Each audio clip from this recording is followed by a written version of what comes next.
Halo teman-teman, selamat datang di video kami.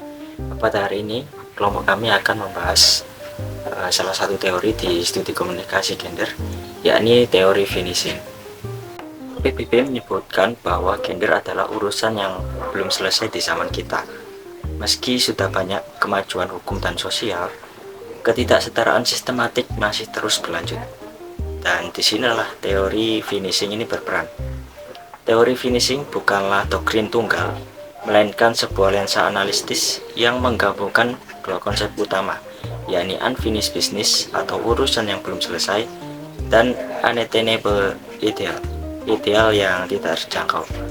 Sederhananya teman-teman, teori ini melihat bagaimana media, khususnya media massa dan media sosial ini memperburuk kondisi unfinished ini dengan terus-menerus mempromosikan standar gender yang ideal tapi tidak realistis.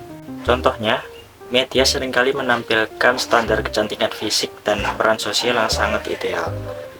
Paparan terus-menerus terhadap representasi ini membuat individu merasa unfinished atau tidak cukup baik saat mereka tidak bisa mencapainya.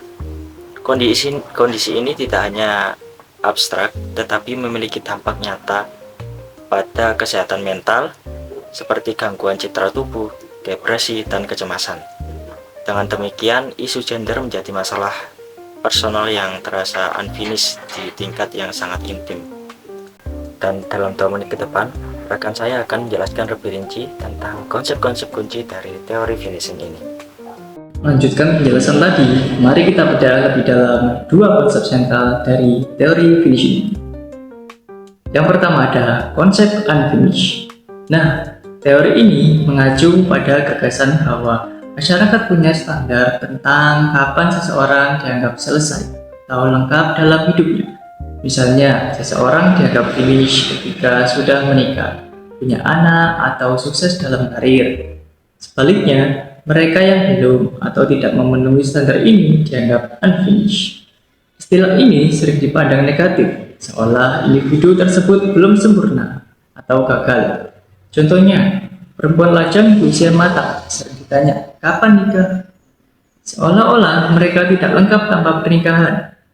Begitu juga laki-laki yang belum mapan secara finansial, sering dianggap belum menjadi laki-laki sejati.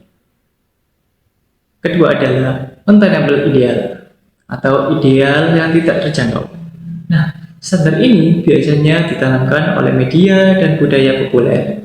Misalnya, standar kecantikan perempuan yang ditandai dengan kulit putih, tubuh langsing, dan rambut lurus. Atau standar maskulinitas laki-laki yang harus atletis, berwibawa, dan sukses secara ekonomi. Nah, gambaran ini diperkuat oleh iklan kecantikan, film romantis, dan postingan media sosial yang menampilkan bahwa gaya hidup sempurna. Akibatnya, kita tanpa sadar menjadikan standar utopis ini sebagai tolak ukur keberhasilan hidup. Nah, kemudian selanjutnya rekan saya akan menjelaskan bagaimana teori ini diterapkan dalam analisis media. Keren banget kan? Sekarang yuk kita lihat gimana sih cara teori finishing diterapkan dalam analisis media. Salah satu contoh yang paling jelas adalah iklan. Iklan produk kecantikan seringkali menampilkan model yang sudah melalui proses finishing yang ekstensif, maupun dengan riasan ataupun dengan manipulasi digital. Tujuannya adalah untuk menciptakan citra kesempurnaan yang dianggap oleh masyarakat sebagai standar ideal. Iklan ini tidak hanya sekedar menjual produk saja, tetapi juga berjanji kepada konsumen bahwa dengan produk itu, konsumen dapat menyelesaikan permasalahan pada diri mereka untuk mencapai standar ideal. Selain itu, film dan televisi juga menjadi arena kerja teori ini. Finishing tidak hanya terbatas pada penampilan fisik aktor, tetapi juga pada bagaimana karakter dibentuk agar sesuai dengan stereotip gender. Seringkali karakter perempuan yang awalnya biasa akan melalui proses makeover untuk menjadi cantik dan mendapat perhatian karakter utama laki-laki seperti dalam film Imperfect dan serial True Beauty itu loh. Narasi ini secara kuat mengindikasikan bahwa validasi sosial dan romantis hanya bisa didapatkan melalui penyempurnaan penampilan fisik. Dan yang terakhir, Media sosial adalah platform di mana teori finishing berkembang pesat. Pengguna secara aktif melakukan self-finishing melalui filter dan aplikasi pengeditan foto.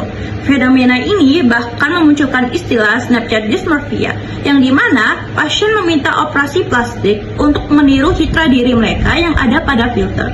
Ini adalah bukti nyata bahwa media sosial menciptakan tuntutan sosial untuk menampilkan diri yang disempurnakan. Rekan saya akan memberikan tips praktis dan kesimpulan.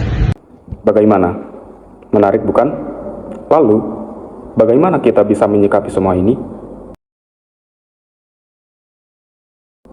Masyarakat perlu meningkatkan literasi media kritis untuk mengenali bagaimana media membentuk persepsi dan memicu ketidakpuasan diri.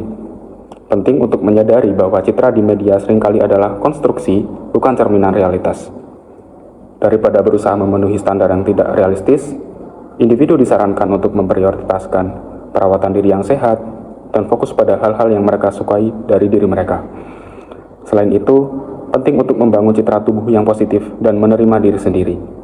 Menerima dan mencintai diri sendiri adalah langkah pertama untuk membebaskan diri dari siklus unfinished self yang diciptakan oleh media. Sebagai kesimpulan, teori finishing adalah kerangka analitis yang kuat untuk memahami isu komunikasi gender. Teori ini menunjukkan bagaimana media secara sistematis memperkuat ketidaksetaraan gender dengan menyajikan standar yang tidak mungkin dicapai. Paparan berulang terhadap narasi semacam ini, seperti yang dijelaskan teori kultivasi, membentuk persepsi audiens dan memperkuat keyakinan stereotip tentang gender. Jadi dengan memahami teori ini, kita bisa lebih kritis dalam berinteraksi dengan media dan membangun persepsi diri yang lebih sehat. Ya, semoga video ini bermanfaat dan bisa menjadi bahan diskusi kita bersama.